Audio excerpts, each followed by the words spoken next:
Olá, vamos iniciar uma nova edição das Gotas do Evangelho. Uma pequena reunião para que a gente possa discutir, conversar, argumentar sobre partes do Evangelho do Mestre Jesus. No dia de hoje, nós vamos falar de uma das partes do Sermão do Monte, também conhecido com o nome de Sermão da Montanha, ou também chamado de As Bem-aventuranças. Ora, o Sermão do Monte, ele resume, de certa forma, a doutrina que o Mestre Jesus veio trazer para nós. Ele não veio mudar a lei, conforme ele próprio afirmou, mas ele veio trazer novas explicações, novas orientações de como utilizar os conceitos, os conhecimentos do que é certo, do que é errado. O Sermão do Monte, então, ele é um verdadeiro guia de orientação sobre como proceder, como seguir a doutrina que Jesus nos trouxe. Mais ainda, ele é uma base para a harmonia espiritual. Se nós desejamos ter harmonia, ter paz, ter tranquilidade, evoluir no sentido da plenitude da espiritualidade, eis no Sermão do Monte um guia seguro de como agir. Diferentemente dos ensinamentos dos mestres anteriores, que nos diziam o que podia, o que não podia, Jesus vem nos mostrar como atingir os níveis de evolução necessários para a própria humanidade.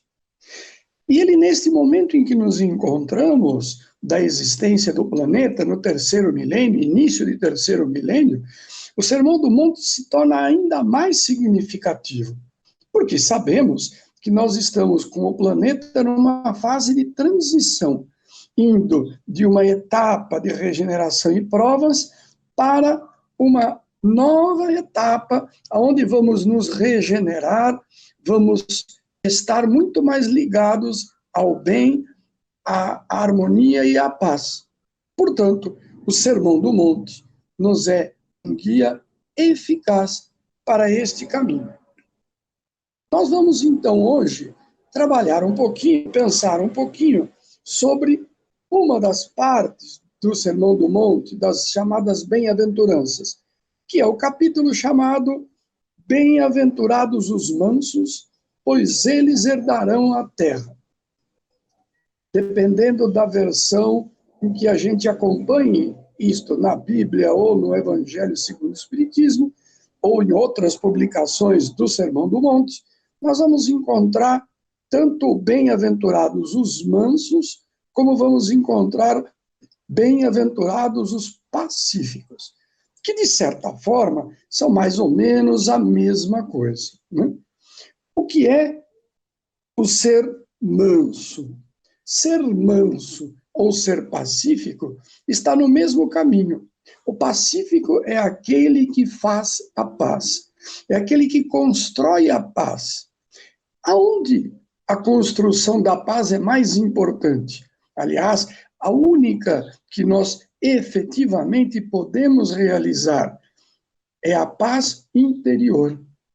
A paz com as outras criaturas, a paz com os outros povos, a paz com os outros países, com as outras culturas, a paz com as outras religiões, a paz com as outras formas de viver, ela depende inicialmente que nós possamos construir a paz interior.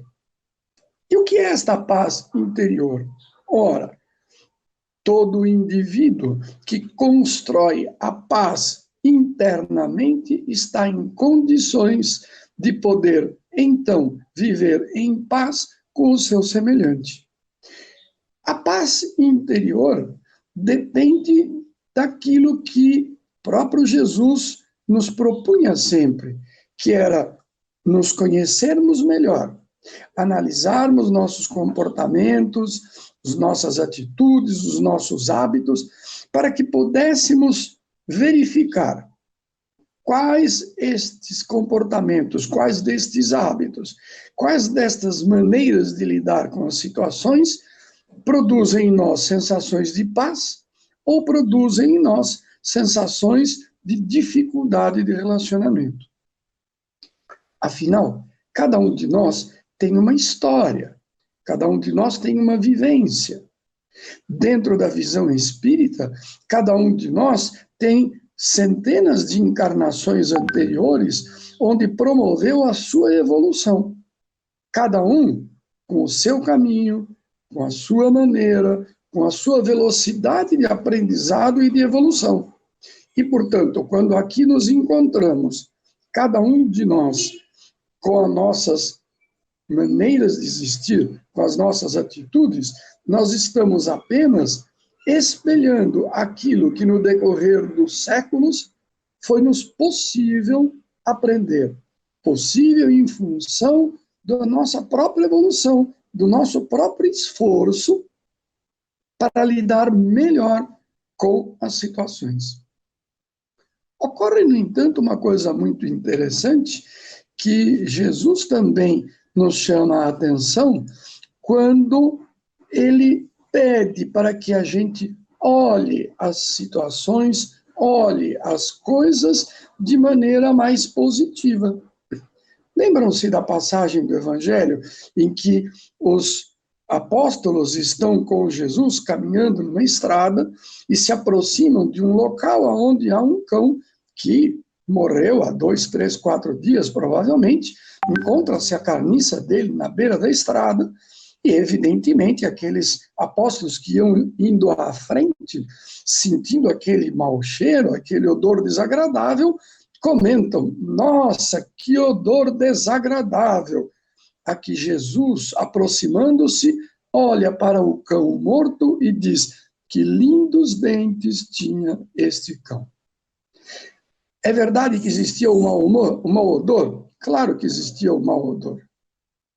Aquele animal estava em situação de apodrecimento, mas haviam os dentes que ressaltavam algo de positivo naquele animal, enquanto ele estava vivo, enquanto ele estava agindo.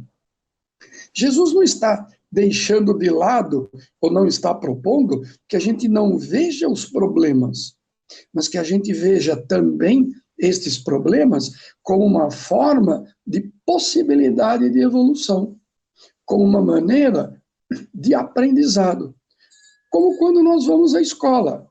Nos primeiros anos de escola, nós vamos aprender uma série de matérias, matemática, ciências, história, geografia. E o que os professores, ao final da aula, ao final de um ciclo de estudos, vão nos proporcionar? O que nós chamamos de uma prova. O que é uma prova? Um conjunto de questões às quais nós devemos responder para nós mesmos avaliarmos se aprendemos aquilo que deveríamos ter aprendido naquele percurso. Se não aprendemos, resta-nos aprender novamente, estudar novamente o mesmo capítulo, o mesmo pedaço do aprendizado. Portanto, vamos estar sujeitos às mesmas condições para o aprendizado. Se nós lidarmos com tranquilidade com o fato de que ainda não aprendemos, nós seremos capazes de repetir o estudo sem má vontade. No entanto, é muito frequente, muitos de nós, nos tempos de infância, quando passávamos por uma lição e a nota era baixa, nós, o que fazíamos? Reclamávamos. Primeiro, nós reclamávamos contra o professor que deu uma prova mais difícil. Segundo, contra a circunstância da vida que não nos deram, blá, blá, blá. Um monte de lamentações. Isto fazia o quê? Aumentava o nosso problema. Por quê? Além de não ter aprendido o tema, a lição, o assunto que deveríamos ter aprendido, ainda acumulamos em nós uma sensação de desagrado, um sentimento desagradável. Estávamos prolongando o sofrimento. Por quê? Olha, você foi mal, não aprendeu. Ok? É desagradável a notícia? É. Fim Isto é um fato. Agora, como falou Jesus no Sermão do Monte, como lidar com isto? Então, se eu lido de forma mansa, de forma pacífica, eu tenho muito mais possibilidade de aprendizado. Por quê? Porque a minha zanga, a minha raiva, o meu aborrecimento não ajudam a que eu possa aprender mais coisas. Não ajudam a que eu tenha tranquilidade para voltar ao mesmo assunto e ter nele uma nova oportunidade de aprendizado. E isso acontece com todas as nossas situações da vida. Quantas vezes não nos acontece de que alguém nos diz alguma coisa, alguém nos faz alguma coisa, e nós, muito tempo depois, dizemos: eu estou magoado com fulano, com tal criatura. Muito bem, o que nós estamos declarando? Que eu estou com mágoa daquela pessoa. Mágoa. Vocês já repararam bem nesta palavra, mágoa? Que palavra muito interessante. Eu me lembro certa vez, buscando trazer esse tipo de informação para grupos de crianças pequenas, tinham 9, 10 anos, 8, era uma turminha assim, entre 8 e 11 anos, tal. E claro, sem grande experiência em tratar com esse tipo de público, eu procurei explicar da forma que eu imaginei que eles iriam compreender. Ao final da explicação sobre a mágoa, sobre esse ressentimento, eu virei para o pessoalzinho e falei assim: e aí, gente, vocês entenderam? Claro, pergunta inútil. A resposta foi: entendemos. Imediatamente eu me dei conta que a minha pergunta não tinha utilidade nenhuma, porque claro que eles tinham entendido, mas a minha pergunta devia ser: vocês entenderam o que eu quis explicar? Ou o que é que vocês entenderam? E aí, claro, eu fiz a pergunta.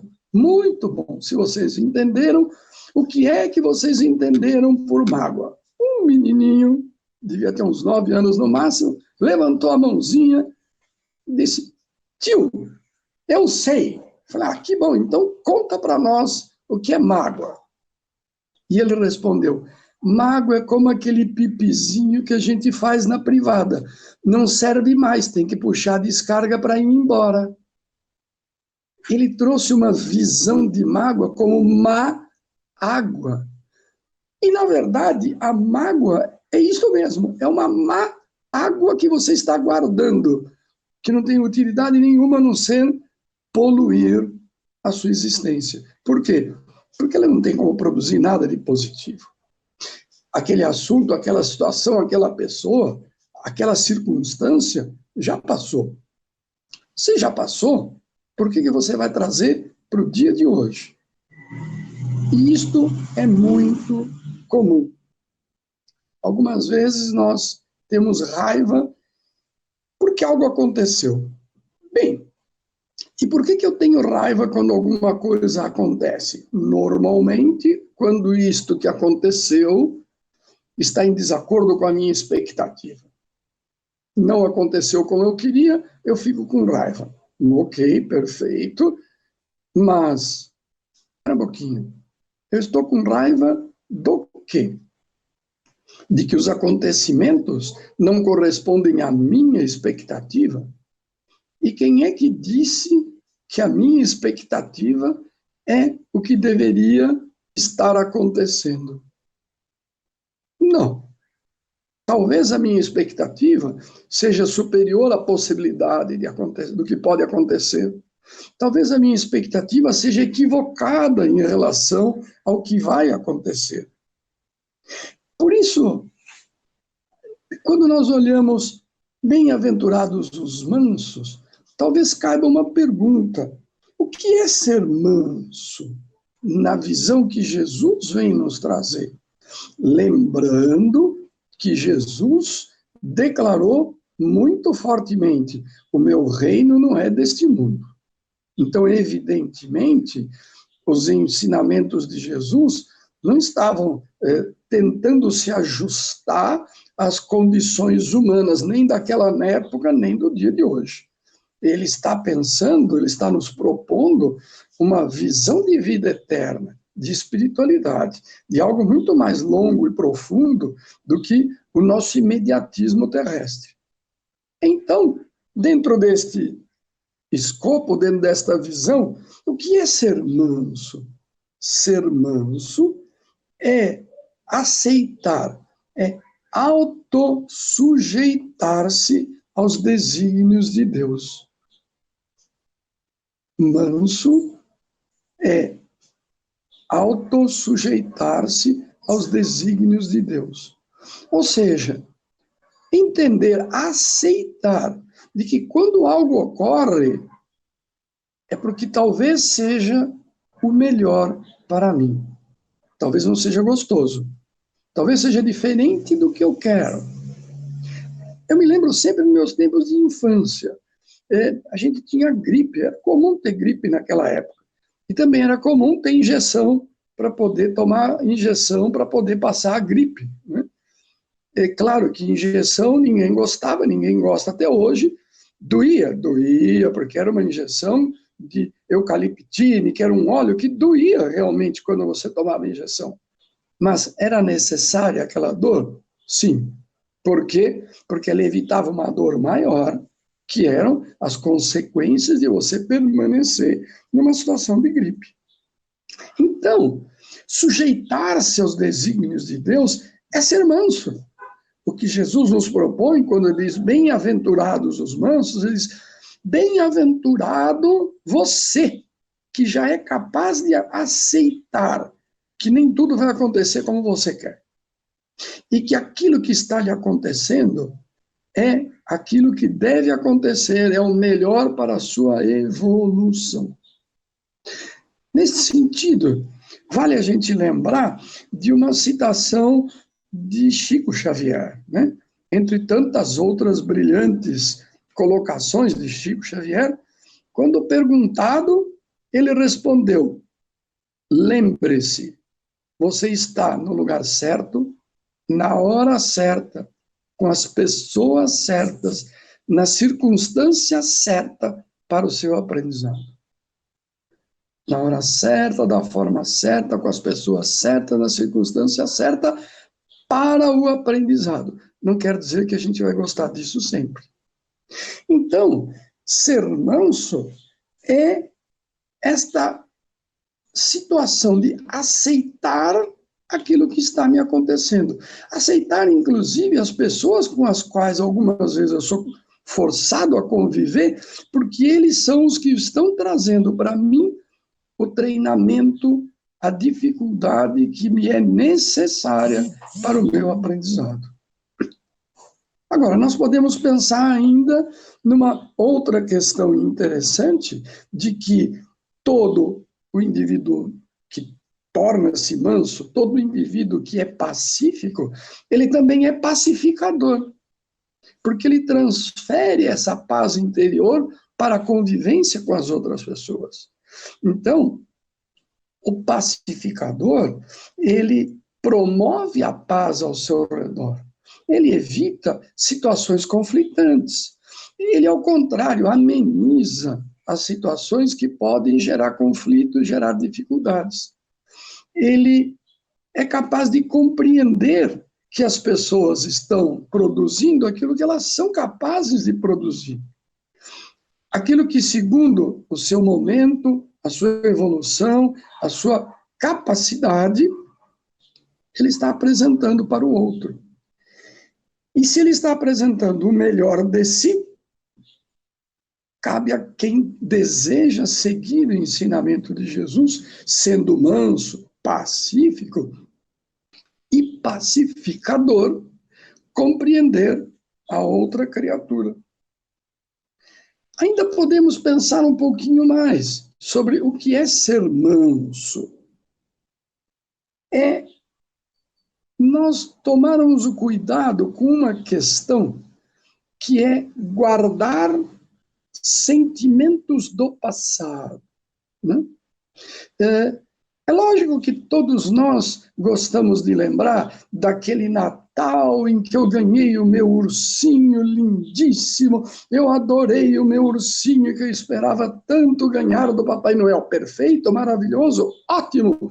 Por quê? Porque esse sentir de novo a alegria, a felicidade daquele momento me faz melhor, me faz bem.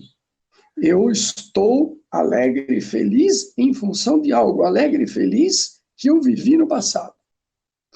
Agora, lá no passado, em algum momento, eu tive uma vivência que foi desagradável. Desagradável. Ou seja, quando aquilo aconteceu, eu não gostei.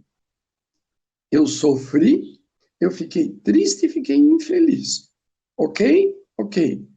A pergunta é, por que eu vou trazer para o presente este ressentimento?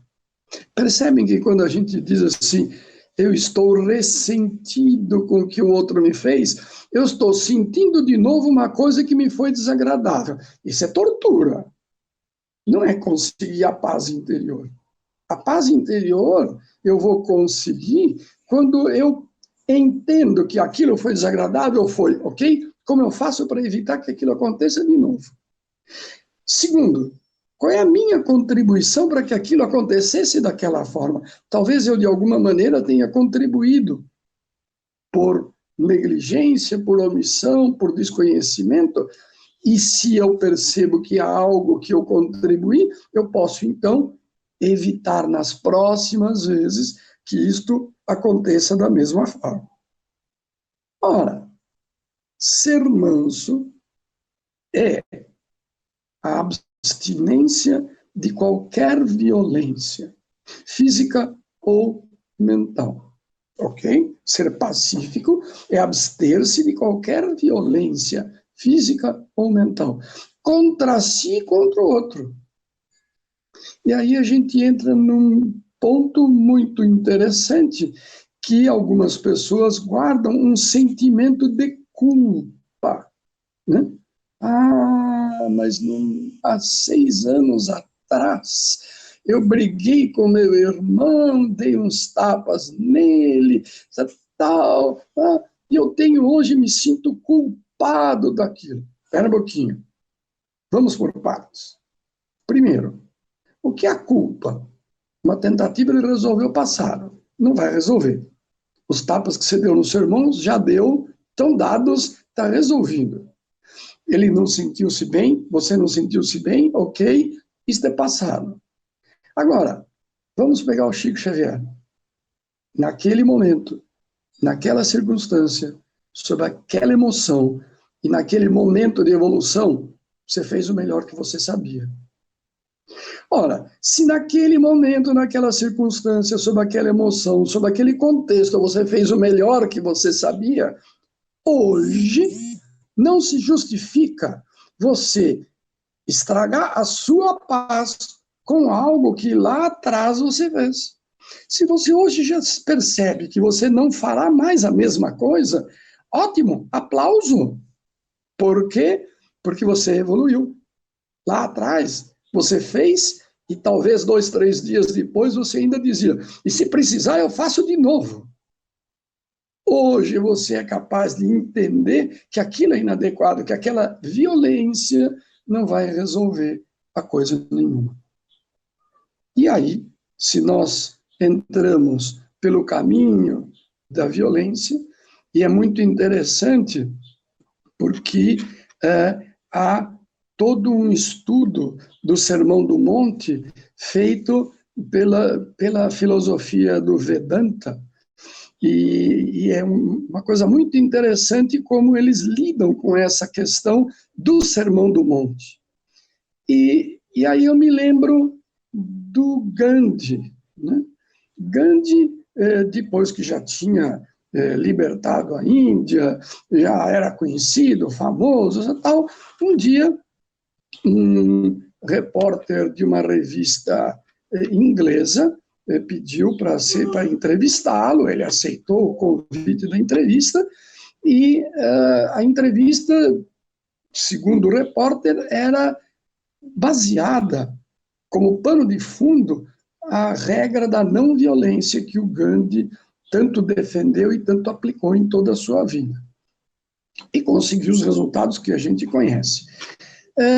O repórter, então, chegou no momento da entrevista e perguntou a ele, mas escuta, eu acho que aqueles momentos em que o senhor estava na praça, em que os soldados ingleses, o comandante inglês pegava o seu passaporte, pisava em cima, lhe batia na cara, aqueles foram os momentos mais difíceis para o senhor aplicar esta regra da não violência. Ao que Gandhi respondeu, não. Aqueles não foram momentos difíceis, não foram os mais difíceis que eu enfrentei. E o repórter ficou espantado, né? Nossa, se isto não é mais difícil, o que será mais difícil? E aí Gandhi explica. Ele diz, a dificuldade maior que eu consegui em lidar e implantar em mim a lei da não violência foi quando eu compreendi que no almoço de hoje, ao comer mais alimento do que o meu organismo precisa para estar bem nutrido, eu estou gerando um aumento de consumo de alimento. Este aumento de demanda vai gerar um aumento de preços. E esse aumento de preços vai fazer com que dentro de alguns meses, algum irmão menos favorecido não consiga comprar comida. Uma lição de não violência, pensando no longo prazo, no médio prazo. E uma lição de violência que se encaixa como uma luva nos dias de hoje, março de 2020, aonde nós estamos numa situação em que estamos sujeitos a algumas situações de contrariedade, de ter que ficar em casa, não poder fazer o que eu quero, não poder ir aonde eu quero, não poder sair para onde eu quero, mas que eu preciso ter claro de que é inadequado eu sair comprando coisas no supermercado para fazer um estoque de coisas, além do que eu necessito, porque eu posso estar provocando de forma violenta que alguém, amanhã ou depois, vai comprar aquilo como única forma de se alimentar e não encontre a possibilidade de comprar comida. Seja comida, remédio, produto de limpeza, o que quer que seja. Então vejam como Jesus nos traz, nessa amplitude de 2000 anos, este ensinamento: bem-aventurados os mansos, pois eles herdarão a terra. O que herdarão a terra?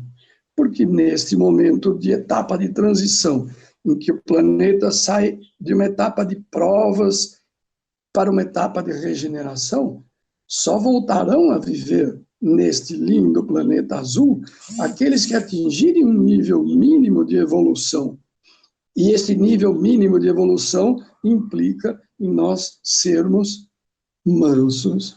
E se assim o formos, estaremos na próxima encarnação, como Jesus previu, profetizou, herdando a terra em melhores condições, em situações onde possamos nos entender e cumprir aquilo que Jesus veio nos ensinar. Ama ao próximo como a ti mesmo. A única segunda lei, igualmente importante como a primeira, e que nos cabe. E como fazer? Uma das formas do como fazer é buscar aplicar cada vez mais este ensinamento. Bem-aventurados os mansos, pois eles herdarão a terra. É o que, queridos companheiros, nós queríamos conversar hoje dentro desta proposta de pequenas gotas do Evangelho, onde teremos oportunidades inúmeras outras vezes de trocar ideias e de refletir um pouco sobre os ensinamentos do Mestre Jesus. Que a paz do nosso Mestre nos acompanhe hoje e sempre.